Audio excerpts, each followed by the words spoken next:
استعدادا لانطلاق الموسم الكروي الجديد، وضع اتحاد الكرة الفرع في المثنى اللمسات الأخيرة لانطلاق دور الفئات العمرية للموسم 2026-2027 من خلال عقد الاجتماع الفني الخاص بالبطولة بحضور ممثلي الأندية المشاركة لمناقشة الجوانب التنظيمية والفنية وتثبيت آلية المنافسات. اليوم بدأ الاجتماع الفني لدوري الفئات العمرية اللي بدأ بدوري الأشبال تولد 10 و11.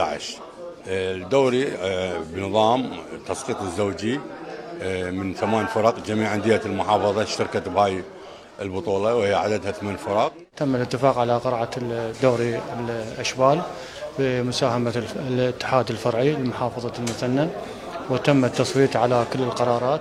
8 أندية ستكون حاضرة في منافسات الدوري الذي سيقام وفق نظام التسقيط الزوجي وسط أجواء تنافسية مرتقبة، فيما شهد الاجتماع سحب قرعة البطولة وتحديد مسار الفرق المشاركة إلى جانب توزيع المباريات على 3 ملاعب في محافظة المثنى. يستأنف الاتحاد أول فئة هي فئة الأشبال من مواليد 2011-2010.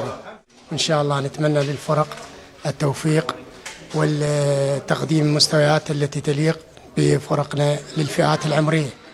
دوري الفئات العمرية يمثل محطة مهمة لاكتشاف المواهب الكروية الواعدة في المحافظة ومنحها فرصة حقيقية لإظهار إمكانياتها وتطوير مستوياتها، في وقت يطمح فيه اتحاد الكرة الفرعي إلى أن تكون منافسات هذا الموسم بوابة لصناعة جيل جديد.